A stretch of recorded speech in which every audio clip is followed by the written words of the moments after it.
Hi! Welcome once again to Recipe Terapsa, mga reseping pambahay na nagpapasarap sa buhay. Ang recipe natin ngayon ay ang ginisang toge. Yan. Ang toge ay pinatubong munggo or bean sprouts. Mung bean sprouts. Ayan. So, marami rin gamit to. Nilalagay siya sa okoy, nilalagay siya sa lumpiang gulay at ayun. So mamaya ituturo ko sa inyo ang instructions at ang ingredients sa paggawa ng simpleng ginisang toge.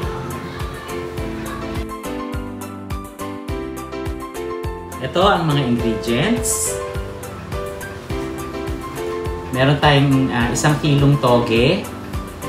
Binabad ko na, tapos mamaya i-drain natin yan. Hugasan. Meron tayong tokwa. Meron tayong giniling, pampalasa, or yung iba ginagamit hibe or hipon, pwede rin. Nilalagyan natin siya ng kamote, carrots, at ang panghuling nilalagay dito, kinchay. Pero syempre hindi natin malilimutan ang very basic na bawang at sibuyas.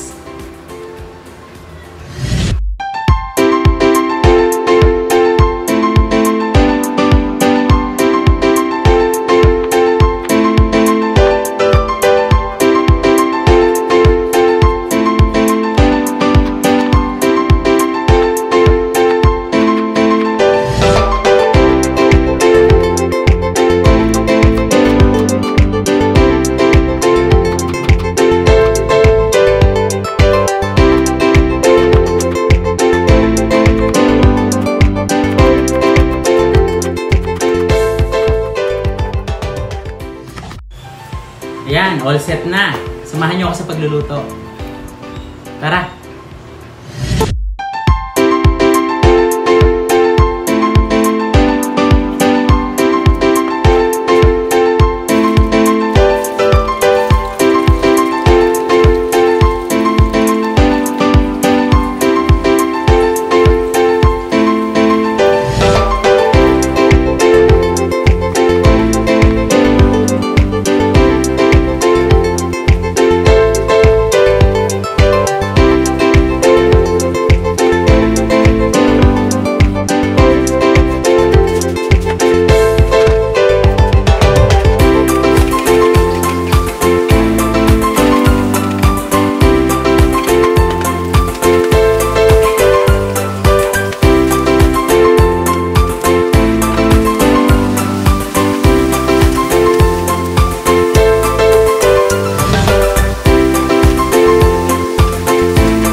So ito na, ang finished product, ang ginisang toge na may tokwa.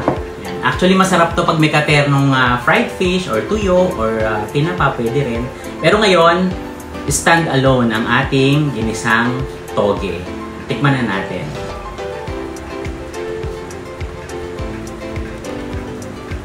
Masarap din to, syempre, iulam sa kanin. Ano? Pero ako inaapa ko lang to eh.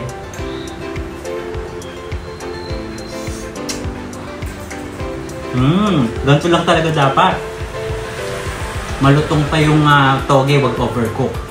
At nakatulong din yung ating bagoong at patis. Yan ang pampalasa natin. Ayan. So, salamat sa inyong pagsubaybay sa ating Recipe Rapsa. Mga recipe pambahay na nagpapasarap sa buhay. Pero bago tayo matapos, meron tayong special guest, si Sister Senny Reyes. Welcome, Sister Senny, sa ating Recipe Rapsa. Ngayon patitikimin natin si Sister Senny ng mami ko po. ng ating recipe. Baka may gusto kang batiin. Binabati ko lahat ng mga kaibigan ko at lahat ng mga lectors and commentators. Wow! Hi sa mga LCM ng Pasig Cathedral. At si Mami po ay 75 years old na pero healthy pa rin at nakakapag-serve pa sa Pasig Cathedral bilang lector commentator. Yes! Lalagyan natin si Mami ng toge. Tikman mo nga, Mami. Siyempre, nanay, dapat, Masarap to. Luto ng anak. Tikman niyo na. May kamote dito. May kamote yan, may carrot.